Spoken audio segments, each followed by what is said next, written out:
जोश। दोस्तों, मैं दीपक कुमार गुबिया मोटिवेशन की तरफ से। और जो हम लोग स्टैटिस्टिक्स पीपीएससी और आगे आने वाले जो भी पीटी हैं उनके लिए जो हम लोग कोर्स चला रहे हैं वीडियो, है ना, तो उसमें जो आज जो है हम लोग बात करेंगे ईस्ट इंडिया कंपनी और बंगाल के नवाब तथा, है ना, उत्तर मुगलकालीन राज्यों के संस्थापक के बारे में। ठीक है दोस्तों, हम लोग शुरू करते हैं इंपॉर्टेंट पॉइंट्स। ठीक है दोस्तों, और समझते चलेंगे कॉन्सेप्ट के साथ। दोस्तों, पहला जो पॉइंट है कि मुगल सम्राट जो द्वारा जो है स्वतंत्र रूप से नियुक्त जो है बंगाल का जो अंतिम गवर्नर किन्हें बनाया, तो हम यहाँ पर जानेंगे कि मुर्शिद कुली खां, ठीक है, मुर्शिद कुली खां जो 1717 से लेकर 1727 ईस्वी तक जो थे वो मुगल सम्राट द्वारा स्वतंत्र रूप से नियुक्त बंगाल का अंतिम गवर्नर थे। ठीक है, मुर्शिद कुली खां याद रखेंगे नाम, है ना। ये मुगल सम्राट के द्वारा स्वतंत्र रूप से नियुक्त जो थे वो बंगाल का अंतिम गवर्नर थे। नेक्स्ट पॉइंट दोस्तों कि मुर्शिद कुली खां ने जो है अपनी राजधानी ढाका से स्थानांतरित करके जो है वो मुर्शिदाबाद लेकर चले गए थे। ठीक है, ढाका से स्थानांतरित किया अपनी राजधानी को मुर्शिद कुली खां ने, मुर्शिदाबाद लेकर चले गए, है ना। और मुर्शिद कुली खां का जो समय था वो कब से कब तक था? 1717 से लेकर 1727 ईस्वी तक था। और क्या था कि मुगल सम्राट द्वारा स्वतंत्र रूप से नियुक्त बंगाल का अंतिम गवर्नर मुर्शिद कुली खां थे। ठीक है दोस्तों, नेक्स्ट पॉइंट कि 20 जून 1756 को जो है यूरोपियों की तुलना जो है मधुमक्खियों से की थी, है ना।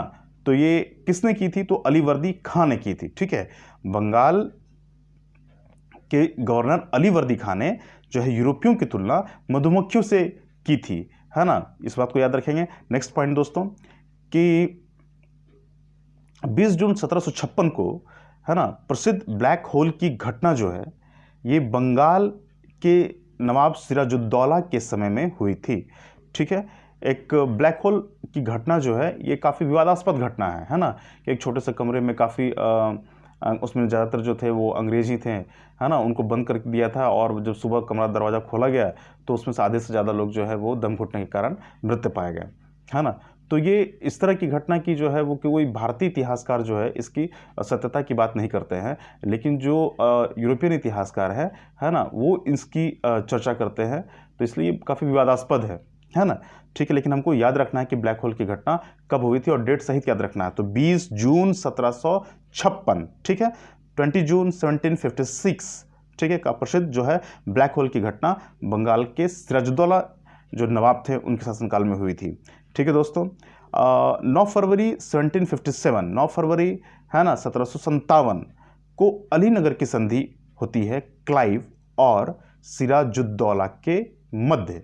ठीक है दोस्तों, 9 फरवरी 1757, 9 फरवरी 1757 को अलीनगर की संधि होती है क्लाइव के और सिराजुद्दौला के बीच। ठीक है, अब है क्या कि क्लाइव के बारे में थोड़ा सा हम लोग जान लेते हैं। रॉबर्ट क्लाइव इनका पूरा नाम है। और भारत में जो है ब्रिटिश साम्राज्य का संस्थापक जो है रॉबर्ट क्लाइव को माना जाता है, लॉर्ड रॉबर्ट क्लाइव। ठीक है, लॉर्ड रॉबर्ट क्लाइव, ठीक है, इनकी पदवी है, को माना जाता है, जिसने प्लासी के युद्ध, अब प्लासी का युद्ध का डेट क्या है? 23 जून 1757, 23 जून 1757, ठीक है, 1757, 23 जून 1757 याद रखेंगे, है ना, में बंगाल के नवाब सिराजुद्दौला को पराजित कर पहली बार जो है भारत में ब्रिटिश प्रभुत्व की नींव लॉर्ड रॉबर्ट क्लाइव ने रखी थी। ठीक है दोस्तों, है ना, सिराजुद्दौला को पराजित कर दिया था क्लाइव ने प्लासी के युद्ध में। प्लासी का युद्ध हुआ कब था? तो 23 जून 1757 को। ठीक है दोस्तों, नेक्स्ट पॉइंट, प्लासी के युद्ध के समय बंगाल के नवाब का जो सेनापति था वो मीर जाफर था और मीर जाफर ने विश्वासघात किया था सिराजुद्दौला के साथ। ठीक है ना, और इसी कारण जो है सिराजुद्दौला हार भी गए थे।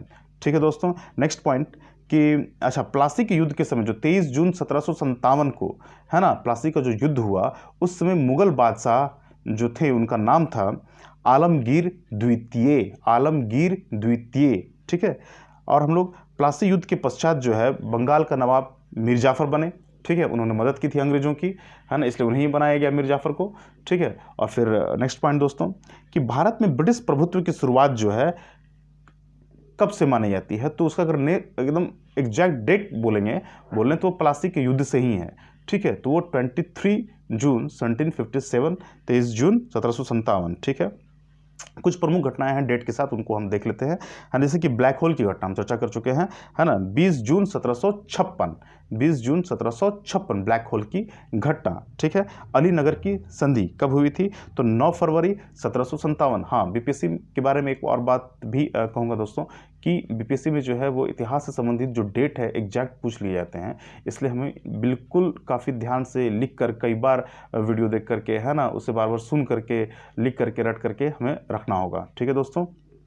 तो अलीनगर की संधि जो थी वो 9 फरवरी 1757 को, प्लासी का युद्ध तो जान रहे हैं 23 जून 1757 को, ठीक है। बक्सर का युद्ध जो है 22 अक्टूबर, ठीक है, 22 अक्टूबर, ठीक है।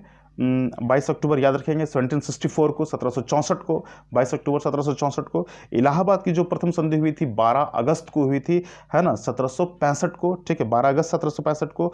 और इलाहाबाद की द्वितीय संधि जो हुई थी वो 16 अगस्त को हुई थी। मात्र जो प्रथम इलाहाबाद की प्रथम संधि हुई थी वो 12 अगस्त को हुई, और फिर ठीक 4 दिन के बाद जो है इलाहाबाद की द्वितीय संधि हुई 1765 में। याद रखेंगे दोस्तों, बनारस की संधि हुई वर्ष 1773 में, ठीक है। तो वर्ष जो है 1760 में अंग्रेजों ने मीर जाफर को भी हटा दिया, क्योंकि अंग्रेज जितना मांग रहे थे, है ना, धन संपदा पावर, है ना, वो बिल्कुल देने में अक्षम हो रहा था मीर जाफर, तो इसलिए मीर जाफर को हटा करके जो है वो मीर कासिम को उन्होंने बना दिया था, है ना। मीर कासिम दामाद था मीर जाफर का, बिल्कुल, है ना। तो 22 अक्टूबर 1764 को बक्सर का युद्ध हुआ, और बक्सर के युद्ध में अंग्रेजों ने जो है मीर कासिम, ठीक है, इससे लड़ाई लड़ी। फिर अवध के नवाब सुजाउद्दौला, है ना, इससे लड़ाई लड़ी, और दिल्ली के मुगल सम्राट शाह आलम द्वितीय, इनसे भी लड़ाई लड़ी, है ना। और ये लड़ाइयाँ अलग अलग नहीं थी, ये तीनों जो थे वो एक साथ थे, यानी कि कौन कौन? मीर कासिम, और अवध के जो नवाब थे सुजाउद्दौला, और दिल्ली के जो मुगल सम्राट थे शाह आलम द्वितीय,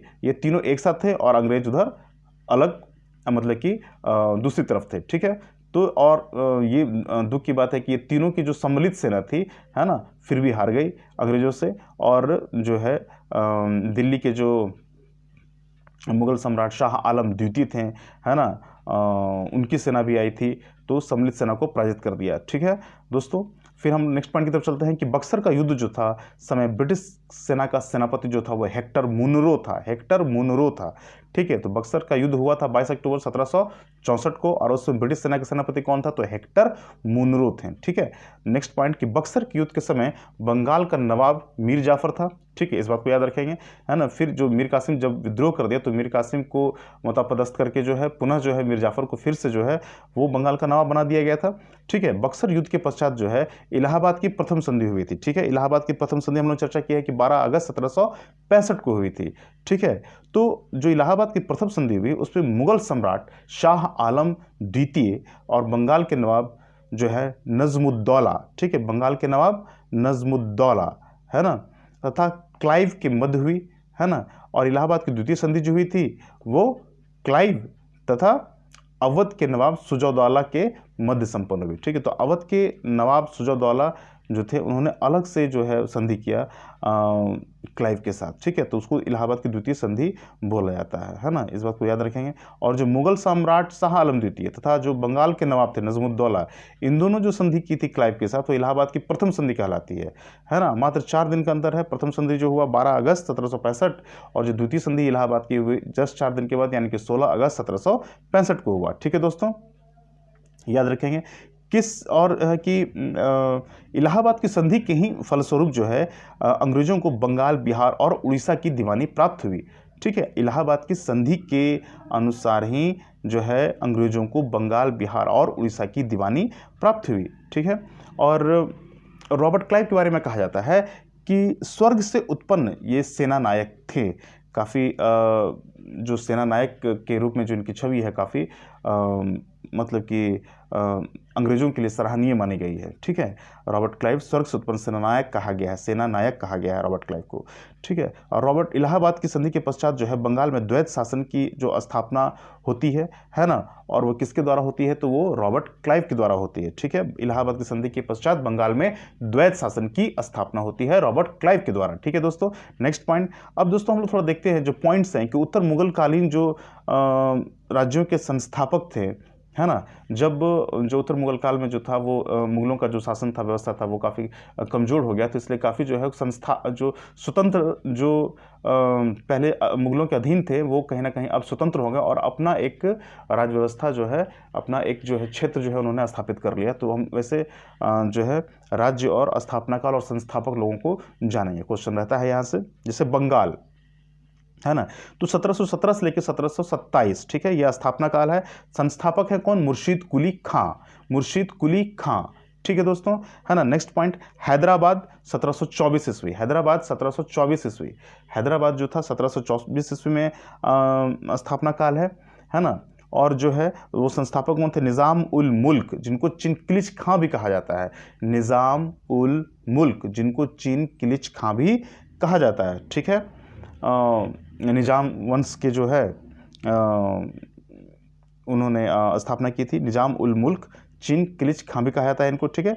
अब है क्या कि भरतपुर राज्य है, भरतपुर, ठीक है। बंगाल और हैदराबाद हम लोगों ने कर लिए, है ना। बंगाल के लिए मुर्शीद कुली खां, हैदराबाद के लिए 1724 में निज़ाम उल मुल्क चिनकिलिच खां जिनको बोला जाता है। भरतपुर, भरतपुर कहाँ पे है भाई? तो ये राजस्थान में है ना, 18वीं शताब्दी में। और संस्थापक कौन थे भरतपुर के? तो चूड़ामन, ठीक है, खाने वाला चूड़ा नहीं, इनका नाम है चूड़ामन, ठीक है, चूड़ामन और बदन सिंह, ठीक है, चूड़ामन और बदन सिंह, भरतपुर। फिर है कर्नाटक, तो कर्नाटक जो 18वीं शताब्दी में स्थापना काल और सआदत उल्ला खां, सआदत उल्ला खां, ठीक है, सआदत उल्ला खां, ठीक है। अवध, अवध जो है 1722 से लेकर 1724 के बीच में स्थापना हुई सआदत खां बुरहान उल मुल्क, ठीक है। अब देखिए कि यहाँ पर अवध के जो संस्थापक है उनका नाम है सआदत खां, और कर्नाटक के जो संस्थापक है उनका नाम क्या है? सआदत उल्ला खां, ठीक है। तो ये याद रखेंगे कि कर्नाटक के जो संस्थापक 18वीं शताब्दी में थे सआदत उल्ला खां थे, ठीक है दोस्तों, है ना। और वही अवध के केवल सआदत खां, ठीक है दोस्तों, है ना। फिर हम देखते हैं कि बुरहानुल मुल्क, और फिर है जयपुर की चर्चा करते हैं। जयपुर जो है 18वीं शताब्दी है ना में संस्थापक थे सवाई राजा जय सिंह, सवाई राजा जय सिंह, जयपुर के संस्थापक राज्य के। रुहेल पठान 18वीं शताब्दी में संस्थापक थे किसके? मोहम्मद खां बंगस के, मोहम्मद खां बंगस के, ठीक है। रुहेल पठान जो थे ये राज्य था इनका, स्थापना काल 18वीं शताब्दी, और संस्थापक थे मोहम्मद खां बंगस, मोहम्मद खां बंगस, रुहेल पठान के लिए। मैसूर राज्य, मैसूर राज्य के लिए जो था वो 18वीं शताब्दी है स्थापना काल, और हैदर अली ने मैसूर राज्य की स्थापना की थी, ठीक है। फिर दोस्तों एक इंपॉर्टेंट पॉइंट जान लेते हैं कि 1842 है ना से 44 तक गवर्नर जनरल जो थे वो लॉर्ड एलन बरो साहब थे, लॉर्ड एलन बरो थे, ठीक है। 1842 लेके 1844 के दौरान लॉर्ड एलन बरो थे, ठीक है दोस्तों, है ना। तो लॉर्ड एलन बरो का कार्यकाल जो है वो कुशल अकर्मण्यता की नीति का काल कहा जाता है, या ठीक से सुन लीजिए, कुशल अकर्मण्यता की नीति का काल कहा जाता है। किसके काल को? तो वो है गवर्नर जनरल लॉर्ड एलन बोरो के काल को, ठीक है। 1842 लेकर 1844 तक जो इनका काल रहा है ना। तो ठीक है दोस्तों, ये हम लोग ने ये चैप्टर को कर लिया, ईस्ट इंडिया कंपनी और बंगाल के नवाब, और जो उत्तर मुगल कालीन जो संस्थापक राज्य थे उनके संस्थापक, है ना, और काल को भी हम लोगों ने जान लिया, समय को। तो ठीक है दोस्तों, हम लोग जो है अगले वीडियो में मिलते हैं नेक्स्ट टॉपिक के साथ। तब तक के लिए जय जोश। इस वीडियो को शेयर करें, सब्सक्राइब करें, लाइक करें। थैंक यू दोस्तों।